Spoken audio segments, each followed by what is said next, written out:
Having said that, however, the race should not be close, and she should be building on the momentum that she got.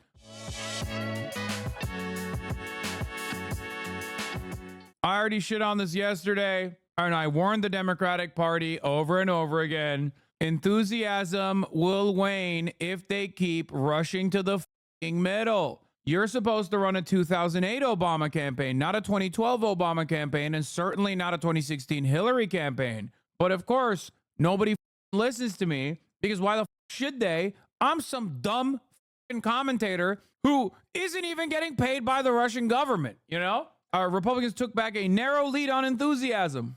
I wonder how the bump that existed from the swap out died so fast. Not gonna lie, I usually think you aren't good at electoralism, but recent trends are proving you right and me wrong. No, I've always been good. It's just by experience. I've been doing this for a very long time. The difference is the Democrats have never actually followed through on anything that I've ever said, with the exception of 2 instances where they chose Tim Walz and they swapped out Joe Biden. That's why they saw this massive bump.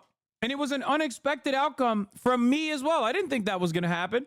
I was shocked. But like I said, dude, this was because Kamala Harris was presenting a different method, okay? Kamala Harris, all of a sudden, was able to captivate a large swath of the population because they thought, oh my God, she's young. She's a black woman. She's going to be different than Joe Biden.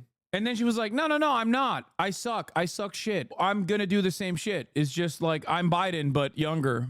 And I kept repeating over the last 2 months, over and over again, if they cut away at the momentum, enthusiasm is going to fall apart. If they cut away at the momentum, they're going to make this a closer race. They could still win, okay? And I said it back then, and I'm going to say it again. I think Kamala Harris has a decent likelihood of winning the election, but there's no reason for this to be a close race. Oh my God, Weeby. I know Donald Trump's chances have improved in the Nate Silver model. I know. Weeby is currently running into the same problem that many liberals run into in the chat, sending analysis notoriously from an unreliable person because it corresponds to their own worldview. The difference, of course, is that liberals do this on a daily basis. Weeby does this every now and then. I understand Nate Silver's analysis on the matter. I get what he's looking at. Anyway. When we ask voters in our polling, for example, if the economy is their top concern, who's their top choice? The answer right now, at least for now, is Trump. Meanwhile, CBS News has learned that after today, Harris is headed to Pittsburgh tomorrow and is essentially going to live in Western Pennsylvania until next Tuesday. She'll be preparing for her debate with the former president Tuesday night in Philadelphia. Trump, by the way, Nate, is in New York tomorrow for a speech to the Economic Club. Thank you, Ed. Here's the thing. For Donald Trump to win this election, something that is not in the current models and not showing up in current polling has to happen. Whether that be a genuine change. The other side of this, of course, is that Donald Trump needs to secure votes, just like he did in 2016, from people that normally don't get polled. Conspiracy nuts, people that are totally checked out of the political process. It just won't, people that normally don't show up in the polls and don't lead to a noticeable difference in momentum for Donald Trump. Okay? If Donald Trump, who does have the tendency to win those guys over in every election cycle to a degree that allows him to win elections, as a matter of fact, if Donald Trump wins enough of those voters again, as Kamala Harris ends up running a depressive campaign because the hope and the Brad Summer vibes are over, there is definitely a chance that Donald Trump could win. Right now, it's unlikely, okay? It's unlikely. I still think Kamala Harris is going to win.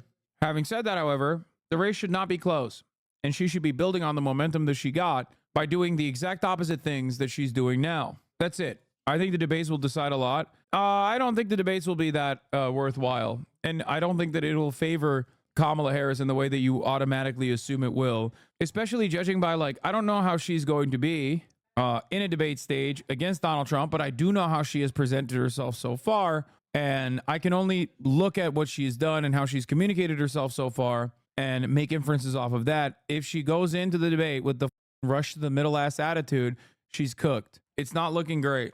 The difference, however, is that Donald Trump is also really bad, if not significantly worse than Kamala Harris on a regular basis. So I don't think it's going to move the needle in the way that you think it is, especially because she does not have any like tangible policy positions that that make people excited to vote for her. And she's not charismatic individually enough to be able to carry a campaign on being telegenic alone. So if you don't have both, at least Trump is telegenic. You know, if you ain't got no is, and on top of that, you ain't got no policies that get people excited, what the do you have? You're just Joe Biden, but younger. If Joe Biden was able to be boring, collected, and calm against Donald Trump, that would have carried him across the finish line. The margins were already there, but he was still going to lose regardless. He was also unable to be collected, calm, and boring because he was too old. But even back then, I said, like, there's still a slim chance that Joe Biden might win. Obviously, my opinion changed after, the debate stage when everybody was like, oh my God, he's so old. Kamala Harris can't do that. The talented 10th of black people are arguing on Twitter about code switching, but Kamala isn't a Southern black woman to switch to that style of communication. Glad I'm not in a swing state. Yeah, I mean, I don't give a about Kamala Harris code switching. I think it's like the same racist bullshit. The same racist bullshit that Republicans did against Obama. I don't care. The only thing that I think is good that Kamala Harris does do, and this automatically is something that you do when you're a black person in America, just like Obama also did this, is never talk about identity politics and talk about how you're going to be a president for all Americans. Hillary Clinton is a white woman, literally ran with like, I'm with her ass shit. You never hear that from Kamala Harris. Why? Because ain't nobody with black women. And she knows that. Okay. Which is precisely why she's like, I don't care about the identity stuff. Don't ever bring it up. Okay. Moving on. That's it. It's just the truth. Okay. So now they can't hit her on the identity politics stuff. No her story shit. None of that. So now they're like, oh, look at how she changed her accent. And Republicans don't want to like, literally call her a Kenyan Muslim woman like they did with Barack Obama. So now, because it's 2024 and it's not like 2007, 2008, they have to resort to different methods that are still very similar, which is like call into question her identity. Is she really a black woman? Is she a Southern black woman? Is she code switching? What is she doing? Okay. First of all, virtually every single black person code switches. That's number one. So it's not really that unique or different. Number two, Kamala Harris doing a Southern accent in like fucking Michigan is not her code switching. You just, she's, I don't know. I haven't heard enough of her, but like you're literally just trying to say she's doing a black accent, okay, without saying that. That's why you're like, oh, she's using a Southern accent, which is pretty funny that the Republicans are trying to do that. These talking points are not new. They have been on that side of Black Twitter for years. I mean, yeah. What does all black people code switch mean? What do you think it means? White supremacy is still very much a reality. Therefore, black people in black groups will oftentimes code switch and sound different when they are in an entirely white environment. One of the best examples that you can actually find out is when we did the podcast with the Crash Dummies podcast, where I think it made it into the final cut. There was a black fan of Crash Dummies, and as soon as he heard like Austin's voice, he immediately started talking like this. Also, it's not just black people either. People in the South do that as well. Like Southern white people sound different when they are talking to one another versus when they go up north. Yeah, that's what I thought. I'm black. You are completely right, Law. Oh, you thought I was being racist, huh? Kamala isn't code switching or from the South. It's offensive to some people. No, it's not. Nobody gives a shit. Also, she wasn't talking like she's from the South. That's a substitute for Republican commentators to say black scent without saying black scent. Okay, that's literally it.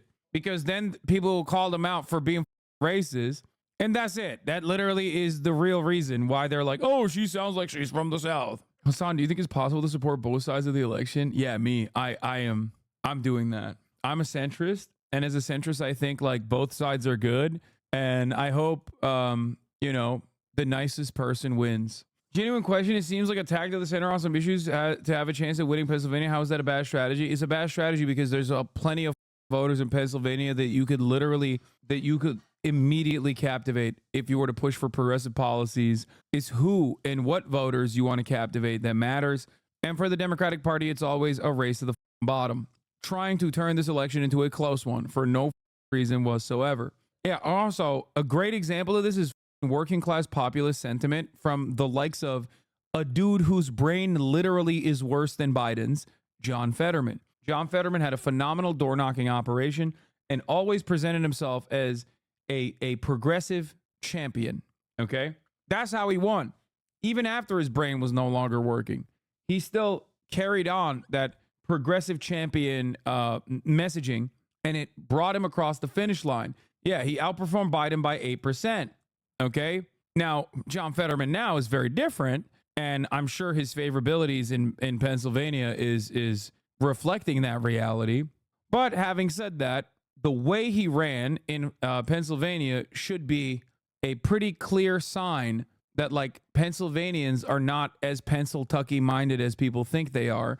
There's plenty of Pennsylvanians who are literally progressive minded and could earnestly go out to the polls and vote for Kamala Harris if she were to try and capture their attention.